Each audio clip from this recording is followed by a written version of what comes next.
കൂടുതൽ വാർത്തകളും വീഡിയോകളും കാണാൻ ഈ ചാനൽ സബ്സ്ക്രൈബ് ചെയ്യുക. കൂടെ ബെൽ ബട്ടൺ അമർത്തുക. ഏഷ്യ ലൈവ് ടിവിയിലെ ഫെങ്ഷു പ്രോഗ്രാമിലേക്ക് ഏവർക്കും സ്വാഗതം. ഇപ്പോൾ നമ്മൾ കൺസൾട്ടിങ്ങിന് പോകുമ്പോഴായാലും ശരി തന്നെ, അതല്ലെന്നുണ്ടെങ്കിൽ ഇപ്പം നമ്മളോട്ട് ഫോൺ ചെയ്ത് ചോദിക്കുമ്പോഴായാലും ശരി തന്നെ, തെക്ക് ദർശനം എല്ലാവർക്കും വലിയൊരു പേടിയായിട്ടിരിക്കുകയാണ്. തെക്കോട്ട് ദർശനമുള്ളൊരു വീട് നമുക്ക് ദോഷമാണോ, അതല്ലെങ്കിൽ തെക്കോട്ട് ദർശനമുള്ളൊരു ഫ്ലാറ്റ് അല്ലെങ്കിൽ ഒരു വീട് നമുക്ക് കിട്ടി, നമുക്കത് വാങ്ങിക്കാമോ, അതുകൊണ്ട് എന്തെങ്കിലും ദോഷമുണ്ടോ, അല്ലെങ്കിൽ നമ്മൾ ഇറങ്ങുന്നത് എങ്ങോട്ട് ഇറങ്ങണം എന്നൊക്കെയാണ് പലർക്കും ഇതാണ്. വീടിൻ്റെ റോഡ് നിൽക്കുന്നത് തെക്ക് സൈഡിലാണെന്ന് കരുതുക. തെക്ക് സൈഡിൽ റോഡ് നിന്ന് കഴിഞ്ഞാൽ, അപ്പം ഇതാണല്ലോ തെക്ക് സൈഡ്, ഇവിടെയാണ് നമുക്ക് റോഡ് നിൽക്കുന്നത്. ഈ ഭാഗത്താണ് റോഡ് നിൽക്കുന്നത്. ഈ വശത്ത് റോഡുണ്ട്. അപ്പോൾ നമുക്ക് സ്വാഭാവികമായും തെക്ക് ദർശനത്തിലാണ് നമുക്കത് വീട് വയ്ക്കാനായിട്ട് സാധിക്കുന്നത്. അപ്പം നമുക്ക് തെക്കോട്ട് ദർശനത്തിൽ വീട് വയ്ക്കാം, ഒരു കുഴപ്പവുമില്ല. പക്ഷേ വീടിൻ്റെ മെയിൻ ഡോർ എടുക്കുന്നത് ഉച്ചത്തിൽ വരണം. അതായത് തെക്ക് പടിഞ്ഞാറ് മൂലയിൽ നിന്നും തെക്ക് കിഴക്ക്, നേരത്തെ പല പ്രോഗ്രാമിൽ പറഞ്ഞിട്ടുള്ളതാണ്, വീണ്ടും ആൾക്കാർ ചോദിക്കുന്നതുകൊണ്ട് ഒന്നും കൂടെ പറയുന്നതാണ്. തെക്ക് പടിഞ്ഞാറ് നിന്നും തെക്ക് കിഴക്ക് വരെയുള്ള ഫുള്ള് നീളം എടുക്കുക. നീളം എടുത്തപ്പോൾ എത്ര കിട്ടി? നമുക്കൊരു 45 അടി കിട്ടി. വീടിൻ്റെ നീളമാണ് എടുത്തത്. 45ൻ്റെ പകുതി എത്രയാണ്? 22.5. അപ്പോൾ നമ്മൾ 45 എടുത്തു, 45ൻ്റെ പകുതി 22.5 എടുത്തു, 22.5. അപ്പോൾ ഇവിടെ മുതൽ ഇവിടം വരെയുള്ള ഇത്രയും ഭാഗം ഉച്ചമാണ്. ഈ ഭാഗത്ത് നമുക്ക് പ്രധാന ഡോറ് വയ്ക്കാം.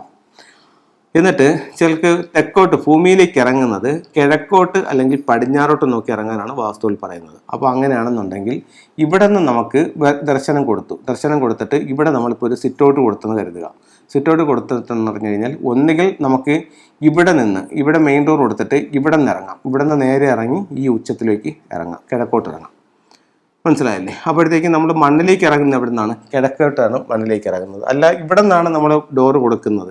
ഇവിടെ സിറ്റൗട്ടിൽ ഇറങ്ങിയിട്ട് ഇവിടെ നിന്ന് നമ്മൾ മുറ്റത്തേക്ക് ഇറങ്ങുന്നത് ഈ കിഴക്കോട്ട് നോക്കി ഇറങ്ങാം. അപ്പം തെക്ക് ദർശനമാണെന്നുണ്ടെങ്കിൽ അത് ഉച്ചത്തിലാണ് അതിൻ്റെ വാതിലെങ്കിൽ അത് ബുദ്ധിമുട്ടില്ല. ഭൂമിയിലേക്ക് ഇറങ്ങുന്നത് കിഴക്കോട്ട് നോക്കി ഇറങ്ങുന്നത് ഉചിതമായിരിക്കും. അപ്പോൾ തെക്ക് ദർശനമുള്ള ആൾക്കാർ ഇത്തരത്തിലുള്ള കാര്യങ്ങളൊന്നും ശ്രദ്ധിക്കുന്ന നല്ലതാണ്. അതുപോലെ നമുക്ക് ഇപ്പോൾ ഒരു വീടിൻ്റെ തെക്ക് പടിഞ്ഞാറ് ഭാഗം മിസ്സിങ് ആയി, അങ്ങനെയാണെന്നുണ്ടെങ്കിൽ തെക്ക് പടിഞ്ഞാറ് ഭാഗം എൻഹാൻസ് ചെയ്യാനായിട്ട് നമുക്ക് ഫെങ്ഷുയിൽ എന്താ ചെയ്യുന്നുള്ളത് നോക്കാം. അപ്പം ഇത്തരത്തിലുള്ള ഒരു ക്രിസ്റ്റൽ ബോൾ തെക്ക് പടിഞ്ഞാറ് ഭാഗത്ത് ഹാങ് ചെയ്യുന്നത് തെക്ക് പടിഞ്ഞാറിൻ്റെ ആ ഒരു ദോഷം കുറയ്ക്കാനായിട്ട് നല്ലതാണ്, ഒരു സ്ഫടിക ബോൾ. അതുപോലെ തന്നെ വീടിൻ്റെ പുറത്ത് തെക്ക് പടിഞ്ഞാറ് ഭാഗത്ത് ഒരു ടോപ്പ് ലൈറ്റ് ഇടുന്നതും തെക്ക് പടിഞ്ഞാറ് ഭാഗത്ത് മിസ്സിങ് മാറാൻ നല്ലതാണ്. അതുപോലെ നമുക്ക് പേര്, പ്രശസ്തി, അംഗീകാരം, വിജയമൊക്കെ ഉണ്ടാവാനായിട്ട് വീടിൻ്റെ പുറത്ത് തെക്ക് വശത്ത് 3 മണിക്കൂർ റെഡ് ലൈറ്റ് ഇടുക. 0 വാട്ട് ലൈറ്റ് മതി. എന്നിട്ട് നമുക്ക് സ്വീകരണ മുറിയുടെ തെക്ക് വശത്ത് ഇത്തരത്തിലുള്ള ഒരു ഫീനിക്സ് ബേർഡിൻ്റെ സ്റ്റാച്ചു വയ്ക്കാം. ഫീനിക്സ് ബേർഡ് സ്റ്റാച്ചു വയ്ക്കുന്നത് പേര്, പ്രശസ്തിയൊക്കെ ഉണ്ടാവാനായിട്ട് നല്ലതാണ്. ഇപ്പം നമ്മൾ ചെയ്യുന്ന തൊഴിലിൽ നമുക്ക് വിജയം ഉണ്ടാവണം, അതെങ്ങനെയാണെന്നുണ്ടെങ്കിൽ നമുക്ക് ഇത്തരത്തിലുള്ളൊരു വിക്ടറി ഹോഴ്സിൻ്റെ സ്റ്റാച്ചു വാങ്ങിച്ചിട്ട് സ്വീകരണ മുറിയുടെ സൗത്തിൽ വീടിനുള്ളിലോട്ട് നോക്കി വയ്ക്കാം. അപ്പോൾ നമ്മളിതൊക്കെ വെക്കുമ്പം പുറത്തോട്ട് ഓടിപ്പോകുന്ന രീതിയിൽ വെക്കുന്നത് ഒട്ടും നല്ലതല്ല. അത് കണക്ക് തന്നെ പെൺകുട്ടികൾ ശരിയായ രീതിയിൽ മുന്നോട്ട് പോകാനായിട്ട് നമുക്ക് ഇത്തരത്തിലുള്ളൊരു ഫീനിക്സ് ബേർഡിൻ്റെ സ്റ്റാച്ചു വാങ്ങിച്ചിട്ട് വീടിൻ്റെ ബെഡ്റൂം, സ്വീകരണ മുറിയുടെ സൗത്ത് ഭാഗത്ത് വെക്കാവുന്നതാണ്. അപ്പോൾ ഇത്തരത്തിലുള്ള ഓരോ ചിത്രങ്ങളും രൂപങ്ങളും നിങ്ങളുടെ ജീവിതത്തിൽ വലിയ വലിയ മാറ്റങ്ങൾ ഉണ്ടാവട്ടെ എന്ന് പ്രാർത്ഥിച്ചുകൊണ്ട് നിർത്തുന്നു. നന്ദി, നമസ്കാരം.